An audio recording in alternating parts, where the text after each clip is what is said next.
तो अभी हम लोग करेंगे एनटीपीसी का केमिस्ट्री में, क्या चीज का, केमिस्ट्री का 50 क्वेश्चन जो इस बार पूछ सकता है। हर बार पूछता है तो इस बार भी पूछेगा ही। तो पहला क्वेश्चन डायरेक्ट स्टार्ट करते हैं। How many atoms of oxygen are present in one molecule of ozone. तो ओजोन में कितना ऑक्सीजन का मॉलिक्यूल रहता है, तो उसके लिए हमको ओजोन का फॉर्मूला क्या होता है, O3। O3 ओजोन का फॉर्मूला। तो थ्री यहाँ कितना है, तो 3 है, तो आंसर हो जाएगा डेट 3 क्या, तो 3A आंसर हो जाएगा। ओजोन में 3 ऑक्सीजन का मॉलिक्यूल रहता है। और ऑक्सीजन में ही पूछा कि ऑक्सीजन मॉलिक्यूल में कितना ऑक्सीजन का एटम रहता है, तो ऑक्सीजन का फॉर्मूला होता है O2। इतना आसान पूछेगा नहीं, तो यहाँ 2 एटम हो जाएगा। ओजोन का ही पूछता है तो उसमें 3 होता है।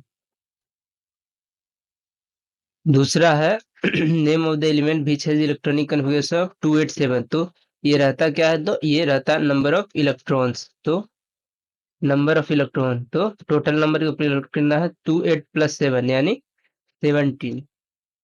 17, तो 17 यानी नंबर ऑफ इलेक्ट्रॉन कितना है, तो 17। और उतना ही प्रोटॉन का नंबर होता है यानी एटॉमिक नंबर। तो एटॉमिक नंबर 17 किसका होता है, तो क्लोरीन का। तो आंसर क्या हो जाएगा, सी क्लोरीन। 17 क्लोरीन का हो जाएगा।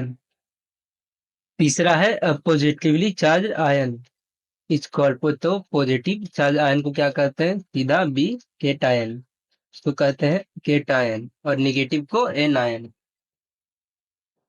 और अगर अति कैथोड एनोड की रहे तो उल्टा हो जाता है, एनोड रहता है पॉजिटिव और कैथोड रहता है निगेटिव। टी से कटायन यानी वो चार्ज में कटायन पॉजिटिव रहता है, लेकिन अगर वो डायोड में आ जाए तो कैथोड हो जाता है क्या, तो निगेटिव हो जाता है। और एनोड हो जाता है पॉजिटिव, वो ध्यान में रखना।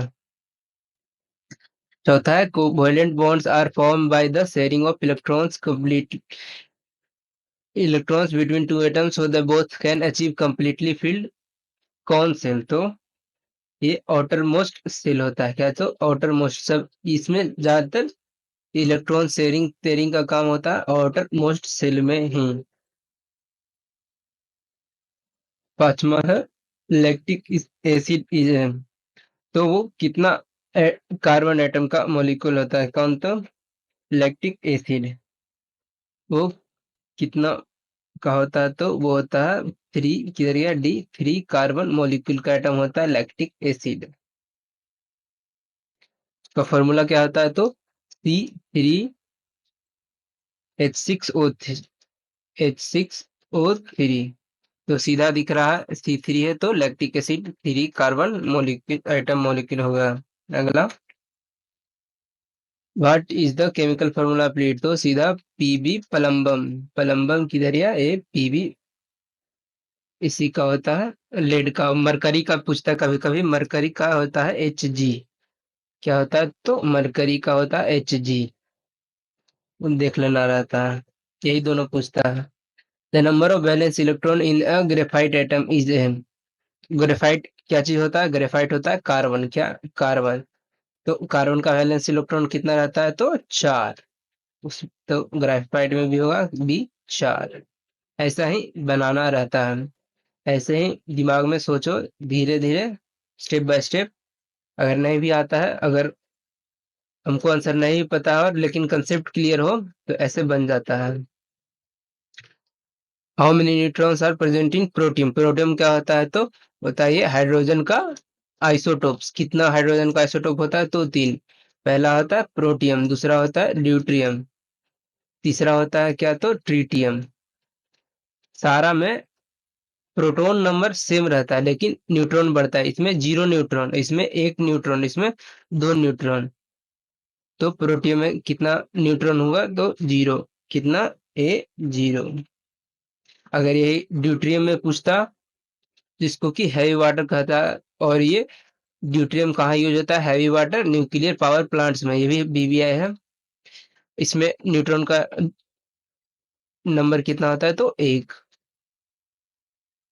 अगला, नौमा, which of the following element is a versatile element that forms the basis of all living organisms that may of things we use।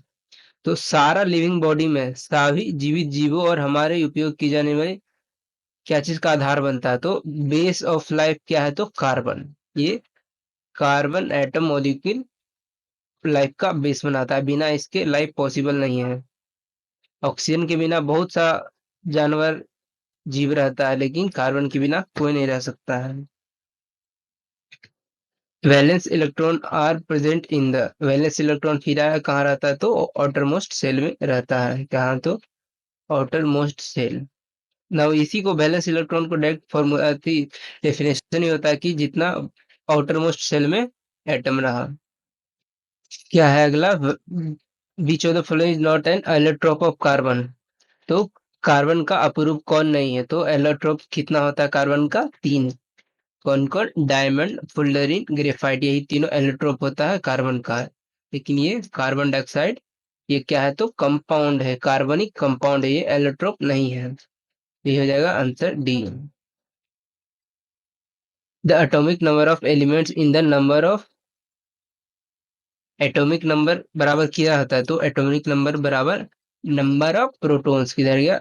Number of protons, ये D. Number of protons present in nucleus. तो proton कहाँ होता है? Nucleus में। इसी को कहते हैं एटॉमिक नंबर। और मास नंबर पूछ दे तो number of proton plus neutron, ये होता है mass number. Atomic number only proton, लेकिन mass number proton plus neutron. अगला, there are three isotopes of hydrogen atom, namely protium, deuterium, tritium. ये भी पहले हम लोग पढ़े हैं कि ये प्रोटियम, ड्यूटियम, ट्रिटियम 3 आइसोटोप होता है। क्या चीज का? हाइड्रोजन का। तो ट्रिटियम का मास नंबर और एटॉमिक नंबर क्या होगा? एटॉमिक नंबर सबका सेम होगा 1, तो ये तो बी खत्म हो गया। एटॉमिक नंबर सेम होगा, हो गया। और मास नंबर, मास नंबर क्या होता है? तो न्यूट्रॉन प्लस प्रोटॉन। तो न्यूट्रॉन प्रोटियम में 2, प्रोटॉन 1, तो हो जाएगा आंसर इसमें, ये हो जाएगा डी 1 3। एक उसका एटॉमिक नंबर हो गया। अब मास नंबर 3 इसका, तो ट्रिटियम का, जो कि हाइड्रोजन का आइसोटोप है। अगला, ratio of nitrogen and hydrogen in ammonia. तो अमोनिया का फॉर्मूला क्या होता है? अमोनिया का होता है, सब जानता है, NH3, NH3 अमोनिया का फॉर्मूला हो गया। अब यहाँ नाइट्रोजन का मास क्या हुआ? तो 7, क्या 7 होता है? 7 होता है एटॉमिक नंबर, और मास नंबर हो गया इसका 14। हाइड्रोजन का 1 होता है, 1 × 3, तो 3। ये रेशियो क्या हुआ? तो 14:3। आंसर हो जाएगा डी। ऐसे निकाला जाता है रेशियो मास। इसके लिए मास नंबर ये याद होना चाहिए। 15 है relative molecular mass of water. Molecular mass of water पूछता है, तो सीधा सब जानता है H2O। हाइड्रोजन 2, ऑक्सीजन का मास नंबर होता है 16, तो 16 × 2 = 18U, सीधा B answer. Which of the following is a metalloid? Metalloid कौन है? तो लेड मेटल होता है, गोल्ड मेटल होता है, सिलिकन, सिलिकन मेटलाइड है, ब्रोमीन भी मेटल, चाहे नॉन मेटल होता है। मेटलाइड इसमें सिर्फ कौन है? तो सिलिकन, सिलिकन, जर्मेनियम, आर्सेनिक, ये सब होता है मेटलाइड। अगला,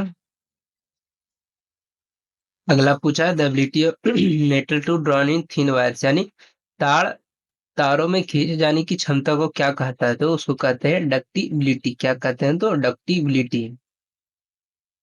सबसे डक्टाइल मेटल कौन होता है? तो गोल्ड। क्या? Gold, AU, gold. और मेलिबिलिटी को क्या कहता है? इसको थिन सीट, यानी चादर, पीट पीट के चादर बना दिया जाता है, उसको कहते हैं मेलिबिलिटी। और सबसे मेलिएबल भी होता है गोल्ड ही। अगला, N alloy fled is tin, L alloy fled and teen is called. तो लेड और टेन, टीन का एलॉय कौन है इसमें? स्टील नहीं होता, स्टील तो आयरन का और कार्बन का होता है। ये ब्रॉन्ज तो जिंक, जिंक और टीन का होता है सोल्डर, ये होता है इसका, तो ये लेड और टीन का एलॉय होता है सोल्डर। इसका मेल्टिंग पॉइंट लो होता है, इसीलिए इसको यूज किया जाता है सोल्डर को, लेड और टीन का, जो कि एलॉय है।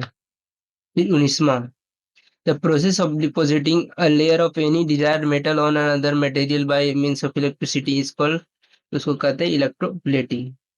बिजली के माध्यम से किसी अन्य उप सामग्री पर किसी वंचित धातु की परत जमा की प्रक्रिया को क्या कहते हैं, तो इलेक्ट्रोप्लेटिंग। अगला, विच of the following is liquid at room temperature. तो दिख ही रहा है यहाँ, सब जानता है डी मरकरी होगा, जो कि लिक्विड होता है रूम टेम्परेचर पे। और एक और होता है तो कौन, तो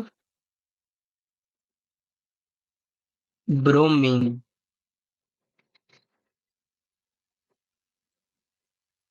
एक और कौन होता है, तो ब्रोमीन, जो कि नॉन मेटल हो। अगला, the process of forming thick layer of aluminium oxide on the surface of aluminium so to as to product it from corrosion. तो एल्यूमिनियम पे thick layer of aluminium oxide oxide चढ़ाता है, उसको क्या कहता है, तो ये भी वीविया है, मतलब अच्छा क्वेश्चन रहता है तो पूछता है थोड़ा ही। ये इसको कहते हैं एनोडाइजिंग। क्या कहते हैं, एनोडाइजिंग। एल्युमिनियम पे एल्युमिनियम ऑक्साइड की परत चढ़ता है, एनोडाइजिंग। उलट के भी पूछ सकता है कि एनोडाइजिंग में एल्युमिनियम पे किसका परत चढ़ता है, तो एल्युमिनियम ऑक्साइड का। 22वां है, which of the following substance does silver react to turn black. ये भी एकदम भीविया है। सिल्वर ब्लैक किसके कारण हो जाता है, तो वो सल्फर से, एटमॉस्फेयर का सल्फर से रिएक्ट करता है तो बना लेता है ब्लैक कलर। अगला, which metal is used in electroplating of iron to protect it from corrosion and formation of rust। कौन सा मेटल का इलेक्ट्रोप्लेटिंग होता है आयरन पे, तो होता है जिंक का इलेक्ट्रोप्लेटिंग। किसका, तो जिंक का। अगला, chemical element is required to harden steel. Steel में हार्डन करके उसको किस मेटल का यूज होता है, तो होता है मैग्नीज का। इसका तो मैग्नीज का। 25वां, which is the only non metal present in liquid state at room temperature. क्या पूछा है, नॉन मेटल। तो अभी थोड़ा देर पहले बताया, मेटल पूछेगा तो Hg यानी मरकरी, नॉन मेटल पूछा तो ब्रोमीन। क्या, तो ब्रोमीन। ये नॉन मेटल लिक्विड होता है रूम टेम्परेचर पे। अगला, ब्रास। ब्रास का पूछा है कंपोजिशन, उसमें कितना परसेंट जिंक रहता है, कितना परसेंट कॉपर। तो ब्रास में कितना, 30% जिंक और 70% कॉपर रहता है, ये डी।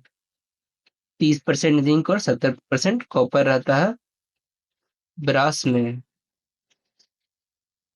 अगला, लेमन जूस का पीएच क्या होता है, तो ये एसिडिक होता है। तो एसिडिक यानी कम पीएच। पीएच यहाँ 2 होता है उसका। एसिड का 7 से कम, बेस का 7 से ज्यादा, और सॉल्ट का यानी न्यूट्रल का होता है फ्रूट पक के साथ। अगला, pH range of human body. Human body का पीएच रेंज क्या होता है, तो स्लाइटली बेसिक होता है, यानी थोड़ा सा ही बेसिक होता है। 7 से थोड़ा ज्यादा, यानी 7.35 से लेकर 7.45 तक ह्यूमन बॉडी का ये पीएच होता है। अगला है, ऑन स्टिंग में कौन सा एसिड होता है, यानी चींटी के डंक में कौन सा एसिड होता है, तो वो होता है मेथनोइक एसिड। क्या, तो मेथनोइक एसिड। इसको फॉर्मिक एसिड भी कहा जाता है, इसको मेथनोइक एसिड को। अगला, similarity between acid and base. तो they have pH less than 7, तो ये तो गलत हो गया। They are beater. बीटर तो सिर्फ होता है, ये बेस होता है bitter. Process of mixing acid and acid और base with excess water is exothermic. तो ये सही हो गया। दोनों को अगर वाटर से रिएक्ट करेंगे तो वो हीट प्रोड्यूस करेगा, एक्सोथर्मिक, एक्सोथर्मिक रिएक्शन होगा, ये सही है C. 31, litmus solution are derived from. Litmus solution किससे प्राप्त होता है, तो होता है लाइकेन पे। किससे, तो लाइकेन। लिटमस सॉल्यूशन को यूज किसके लिए किया जाता है, तो वो एसिड या बेस को पता करने के लिए यूज होता है लिटमस। ये पीएच इंडिकेटर होता है। अगला, sulphide ores are converted into oxide by heating strongly in the presence of excess air. This process is known as। तो ये मेटलर्जी का क्वेश्चन है। सल्फाइड ओर्स में ऑक्सीडाइज को हीट किया जाता है into presence of excess air, यानी एक्सेस ऑक्सीजन के। उसको क्या कहते हैं? तो उसको कहते हैं रोएस्टिंग। ये भी उसको रोस्टिंग कहा जाता है। एक्सेस एयर में उसको अगर ऑक्सीडाइज करे सल्फाइड ओर्स को तो वो रोस्टिंग कहा जाता है। 33वां एकदम बच्चा वाला क्वेश्चन, एल्यूमिनियम का और कौन है? तो सीधा बॉक्साइट। उलट के पूछता है कि बॉक्साइट किसका और है? तो वो होता है एल्यूमिनियम का और। 34 which type of coal has highest presence of carbon. तो सबसे हाईएस्ट लेवल का कार्बन कौन होता है? तो वो होता है एंथ्रासाइट। कौन होता है? तो एंथ्रासाइट। ये सबसे हाई लेवल का। फिर दूसरा नंबर पे आता है ये बिटुमिनस, तीसरा पे लिग्नाइट, चौथा सबसे लोअर क्वालिटी का पीट होता है ये। अगला, name of sodium compound which is used to permanent remove hardness of water. तो हार्डनेस ऑफ वाटर कौन रिमूव करता है? तो वॉशिंग सोडा। उसको कहते क्या है? तो सोडियम कार्बोनेट। सोडियम कार्बोनेट को ही वॉशिंग सोडा कहते हैं, जो कि हार्डनेस ऑफ वाटर को हटाने के लिए यूज होता है। अगला, आइसोटोप्स क्या होता है? तो आइसोटोप पहले हम लोग जानते हैं, सेम एटॉमिक नंबर लेकिन मास नंबर डिफरेंट। यहाँ किधर same atomic number but different atomic mass दिया, सीधा डी। अगला, मोलिकुलर फॉर्मूला पीओपी यानी प्लास्टर ऑफ पेरिस का मोलिकुलर फॉर्मूला क्या होता है? तो होता है CaSO4 dot half H2O।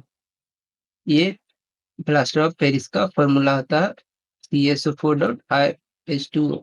Gypsum को हाई फ्लेम पे हीट करने पे प्रोड्यूस होता है plaster of Paris, CaSO4 dot half H2O। अगला, विच of the following unit is measuring amount of substance. ये हल्का क्वेश्चन है। अमाउंट ऑफ सब्सटेंस को किस में नापा जाता है? तो ये मोल में नापा जाता है। एक मोल बराबर कितना? 6.022 इंटू 10 की पावर 23 एटम मॉलिक्यूल या जो भी क्वांटिटी हो उसको कहते हैं एक मोल। ये Na यानी एवोगाड्रो नंबर बहुत बार पूछता है कि Na बराबर क्या होगा, कितना होगा, एक मोल में कितना एलिमेंट नंबर होगा एटम का, ये ऐसे पूछता है। तो 6.022 इंटू 10 की पावर 23, ये एवोगाड्रो नंबर होता है। 39, कौन सा इसमें नोबल गैस है? नोबल गैस यानी इसका ये 18वां ग्रुप में हो।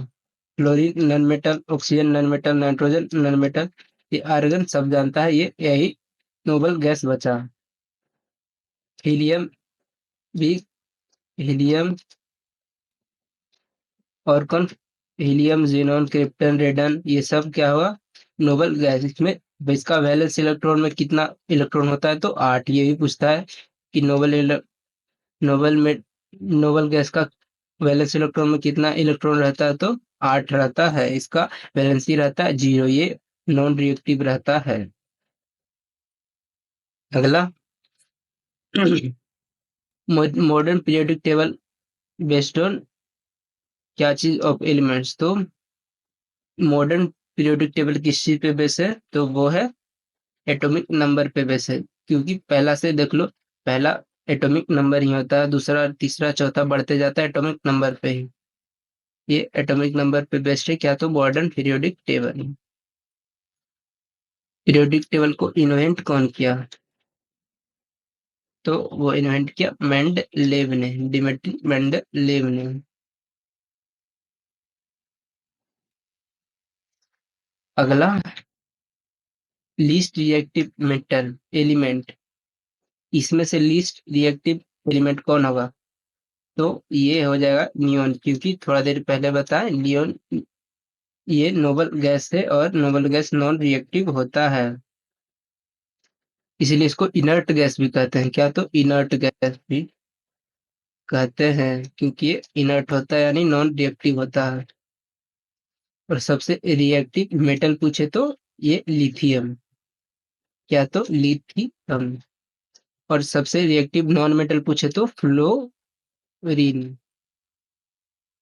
अगला, according to which law the constant temperature of volume of the gas is inversely proportional to pressure. तो at constant temperature volume of gas is inversely proportional to pressure, भी proportional to 1/p। ये कौन सा law है? तो ये है Boyle's law. क्यों कहते हैं क्या? तो बोयल्स लॉ। क्या? तो वॉल्यूम होता है इनडायरेक्टली प्रोपोर्शनल प्रेशर के, अगर टेम्परेचर कांस्टेंट हो तो उसी को कहते हैं Boyle's law. Lime water turns milky on passing carbon dioxide gas due to the formation of, ये कार्बन डाइऑक्साइड जब पास करेंगे लाइम वाटर से तो उसका कलर मिल्की हो जाता है। वो किसका फॉर्मेशन का चेक होता है? तो वो होता है कैल्शियम कार्बोनेट, CaCO3 का फॉर्मेशन होता है, जिसका कलर होता है मिल्की व्हाइट। अगला, ए solution of weak acid and it's salt is called, तो इसको कहते हैं बफर सॉल्यूशन। उलट के पूछता है कि बफर सॉल्यूशन क्या होता है? तो solution of weak plus salt, ये ऐसे है। ज्यादा उलट के पूछता है कि बफर सॉल्यूशन होता क्या है? तो वीक एसिड और उसका साल्ट का सॉल्यूशन को कहते हैं बफर सॉल्यूशन। अगला 46 question, process of conversion of sugar into alcohol, क्या चीज? तो शुगर इनटू अल्कोहल, तो उसको कहते क्या है? तो उसको कहते हैं फर्मेंटेशन। शुगर ही बदलता है अल्कोहल में, तो उसको कहते हैं क्या? तो फर्मेंटेशन।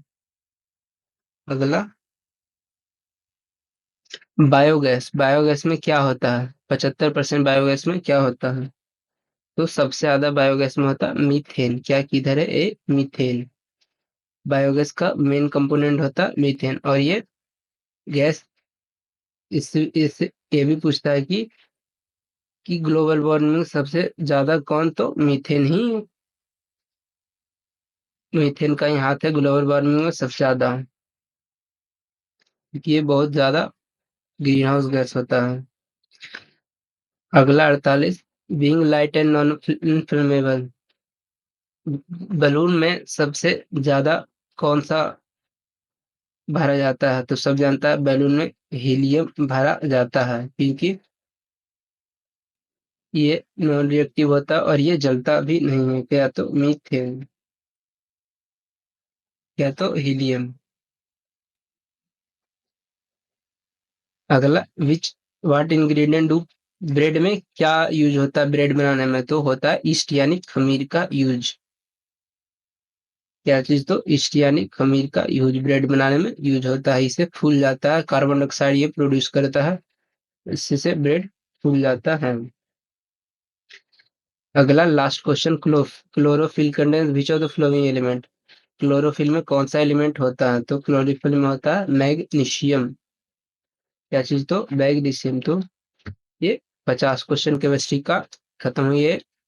इसी में से दो तीन क्वेश्चन पूछता है एनटीपीसी में केमिस्ट्री का, तो इसमें एक दो क्वेश्चन गारंटी लड़ेगा।